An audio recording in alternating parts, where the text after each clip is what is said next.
Class 10 type of reaction चल रहा था आप लोगों का। इससे पहले मैंने कॉम्बिनेशन रिएक्शन के बारे में बताया था। आज मैं आपको बताऊंगा दूसरे टाइप की रिएक्शन, डिकम्पोजिशन रिएक्शन। अब देखिए डिकम्पोजिशन रिएक्शन क्या होता है। Decomposition reaction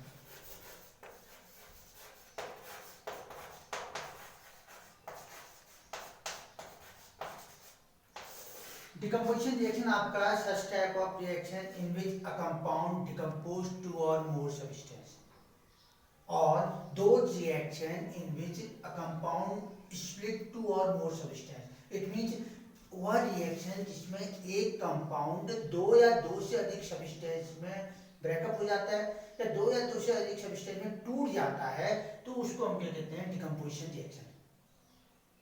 Those reaction in which a compound decompose two or more substance known as decomposition reaction.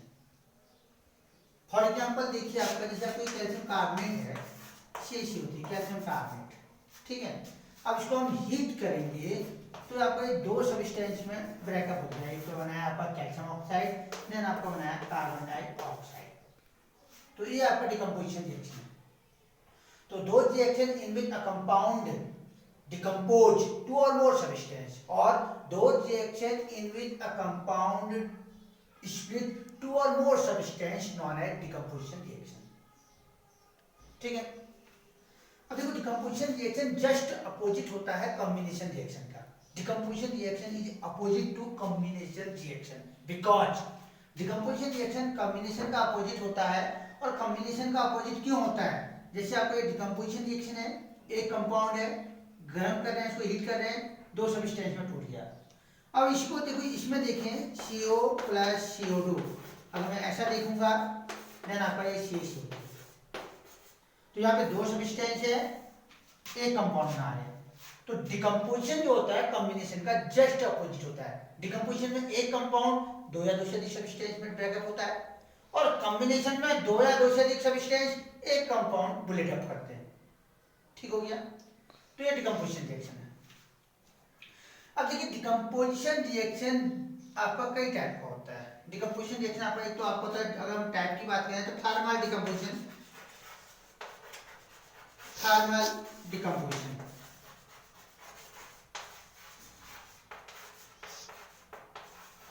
Thermal decomposition क्या होता है? थर्मल डिकम्पोजिशन वह डिकम्पोजिशन रिएक्शन होता है जिसमें कोई कंपाउंड हीट होकर दो या दो से अधिक सब्सटेंस में ब्रेकअप हो जाता है।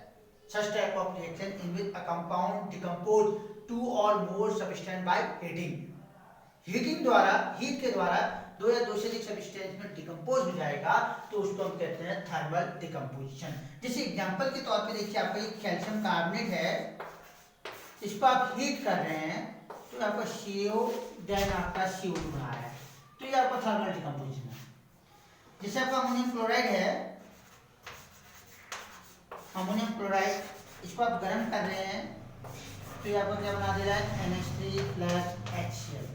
तो ये थर्मल डिकम्पोजिशन है जिसमें कि आपका एक कंपाउंड हीट होने के बाद, हीट कर रहे थे उसको, तब आपका दो या दो से अधिक सब्सटेंस में डिकम्पोज हो रहा है। दूसरा आपका होता है थर्मल डिकम्पोजिशन के बाद दूसरा आपका होता है आयनिक डिकम्पोजिशन।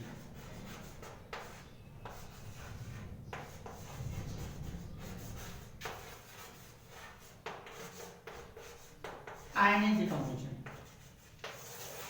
आयनिक डिकम्पोजिशन क्या होता है?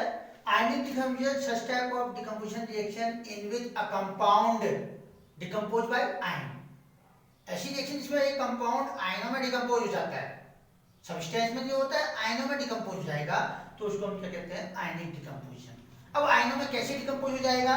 जैसे आपको देखो ये अमोनियम क्लोराइड है, आयनों में डिकम्पोज तब होता है जब उसको वाटर में ऐड करते हैं या वाटर में डिसॉल्व करते हैं।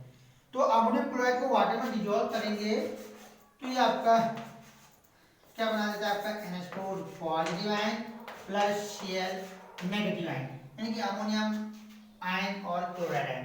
तो ये वाला डिकम्पोजिशन आपका आयनिक डिकम्पोजिशन है। जैसे आपको ये NaCl है, इसको हम वाटर में डिसॉल्व करेंगे तो आपको बना देगा Na positive ion plus Cl negative ion. तो डिकम्पोजिशन रिएक्शन आपकी दो टाइप की होती है, थर्मल डिकम्पोजिशन और आयनिक डिकम्पोजिशन।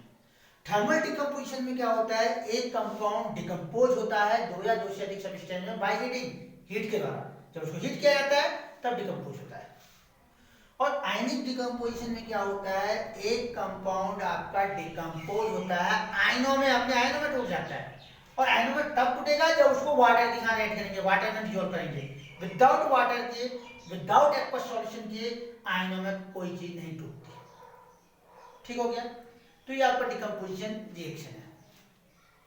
अब देखिए यहाँ ध्यान दें, डिकम्पोजिशन रिएक्शन में कुछ बेसिक चीज बता रहा हूं मैं कि आप कैसे याद करेंगे, रिएक्शन कैसे याद करेंगे। तो भाई मैंने पहले भी बताया था कि रिएक्शन याद करने के लिए आपको, अब इसको बनाएंगे कैसे, कैसे हम बनाएंगे रिएक्शन। आपको कुछ ही दे रखा है जिसमें कहते हैं what happen when potassium chloride heated. भाई जब पोटेशियम क्लोराइड हीटेड कह रहा हूं तो सबसे पहले पोटेशियम क्लोराइड का फॉर्मूला पता होना चाहिए ना। तो पोटेशियम क्लोराइड हीटेड कह रहा हूं तो पोटेशियम क्लोराइड का फॉर्मूला पता होना चाहिए, KClO3 पोटेशियम क्लोराइड। अब हीटेड, भाई हीटेड, ये हीट का साइन हो गया। देन आपका क्या बनेगा, आपका बनेगा KCl plus O2 potassium chloride plus oxygen. तो बार बार यही कहता आ रहा हूं कि अगर आपको रिएक्शन आपको याद करनी है, रिएक्शन के बारे में पता होना चाहिए, तो आपको सिंबल पता होना चाहिए, फॉर्मूले पता होना चाहिए, केमिकल फॉर्मूले। बाकी जो डिकम्पोजिशन रिएक्शन है, डिकम्पोजिशन रिएक्शन जस्ट अपोजिट है भाई कॉम्बिनेशन का। आपको कॉम्बिनेशन रिएक्शन आ रही है तो उसका उल्टा कर दीजिए डिकम्पोजिशन। अब कुछ मैं 4-5 नोट्स बताऊंगा, 4-5 कुछ चीजें जो आपको याद रखनी है, याद रखनी है, और वो आपको याद रहेगी तो आप क्या कहते हैं बता सकते हैं। देखिए क्या याद रखना है आपको, देखें कुछ 4-5 नोट्स में बताऊंगा यहाँ पे, और उसे आपको याद रखना है और फिर उसके अकॉर्डिंग आप कई रिएक्शन कर सकते हैं। फर्स्ट नोट ध्यान से सुनना, when any carbonate compound heated, when any carbonate compound heated to produce their oxide and carbon dioxide, किसी भी कार्बोनेट कंपाउंड को आप हीट करेंगे तो क्या बनेगा, उसका क्या बनेगा, ऑक्साइड बनेगा और कार्बन डाइऑक्साइड बनेगा, accept in case sodium and potassium. Sodium और पोटेशियम को छोड़ दीजिए, उसके अलावा कोई भी कार्बोनेट कंपाउंड उसको हीट करेंगे तो उसका ऑक्साइड और कार्बन डाइऑक्साइड बनेगा। जैसे एग्जांपल के तौर पे देखिए ZnCO2 जिंक कार्बोनेट, तो मैं कह रहा हूं कि कार्बन डाइऑक्साइड पक्का बनेगा तो CO2 अलग हो जाएगा, देन आपका जिंक ऑक्साइड। भाई अब जिंक ऑक्साइड का फॉर्मूला आपको याद होना चाहिए, जिंक ऑक्साइड ZnO, जिंक की वैलेंसी भी 2, ऑक्सीजन की वैलेंसी भी 2, तो ZnO, तो ये बन जाएगा। ऐसे ही आपको कैल्शियम कार्बोनेट ऊपर भी लिखा था मैंने, CO प्लस CO2। भाई मैग्नीशियम कार्बोनेट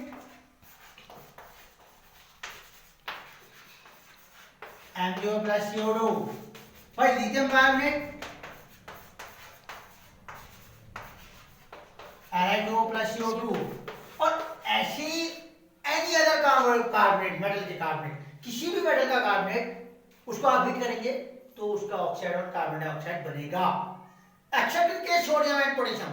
सोडियम कार्बोनेट और पोटेशियम कार्बोनेट का नहीं बनेगा क्योंकि उसकी आपकी कहते हैं लैटिस एनर्जी बहुत हाई होती है, तो उसमें नहीं बनेगा। बाकी किसी भी आप किसी भी एलिमेंट का कार्बोनेट लें, किसी भी मेटल का कार्बोनेट लें और उसको हीट करेंगे तो उसका ऑक्साइड और कार्बन डाइऑक्साइड बनेगा। ये आपका पहला नोट। अब सेकंड नोट याद रखें, when any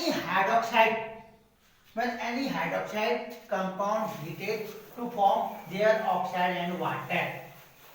दूसरा नोट आपको याद रखना है कि किसी भी हाइड्रोक्साइड कंपाउंड को आप हीट करते हैं तो उसका ऑक्साइड और वाटर पक्का बनेगा, वाटर पक्का बनेगा।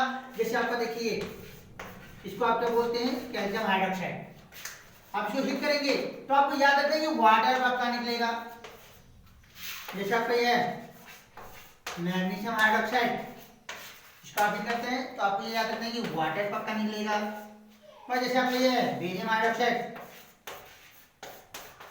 इसको हीट करते हैं तो आपको याद रखना है कि वाटर पक्का निकलेगा। तो मैंने any hydroxide compound heated to form their oxide and water. Their oxide means यहाँ पे कैल्शियम हाइड्रोक्साइड है तो कैल्शियम का ऑक्साइड, देयर ऑक्साइड मींस यहाँ मैग्नीशियम हाइड्रोक्साइड है तो मैग्नीशियम का ऑक्साइड, और देयर ऑक्साइड मींस यहाँ बेरियम है तो बेरियम का ऑक्साइड। तो भाई कैल्शियम का ऑक्साइड का फॉर्मूला आपको याद होना चाहिए CO। मैग्नीशियम हाइड्रोक्साइड में मैग्नीशियम ऑक्साइड का फॉर्मूला आपको याद होना चाहिए MgO। और बेरियम हाइड्रोक्साइड में बेरियम ऑक्साइड का फॉर्मूला याद होना चाहिए BU। तो ये याद है। और इसमें भी एक्सेप्टेड केस है सोडियम और पोटेशियम। सोडियम हाइड्रोक्साइड और पोटेशियम हाइड्रोक्साइड को आप हीट करेंगे तब वाटर निकलेगा। भाई मैं इतने कंपाउंड बता रहा हूँ ना, तो इतने कंपाउंडों के नाम आपको याद होने चाहिए, फॉर्मूले आपको याद होने चाहिए। तभी मैंने आपको बताया था कि फॉर्मूला आपको पक्का कंफर्म होना चाहिए। अब तीसरा देखिए भाई, तीसरा आपका नोट से एनी नाइट्रेट कंपाउंड हीटेड, और यहाँ पे वही होगा accept in sodium and potassium. When any nitrate compound heated to form their oxide NO2 and O2, NO2 means nitrogen dioxide. तो किसी भी नाइट्रेट कंपाउंड को हीट करते हैं तो NO2 और O2 और उसका ऑक्साइड बनता है। जैसे एग्जांपल के तौर पे देखिए PbNO3 का ऑल्टवाइस, इसको आप बोलते हैं लेड नाइट्रेट। आपको याद होना चाहिए लेड नाइट्रेट भाई, लेड नाइट्रेट। तो इसको हीट करेंगे तो PbO then NO2 और then O2। अब देखो आपका जैसे कैल्शियम नाइट्रेट है CaNO3 का ऑल्टवाइस,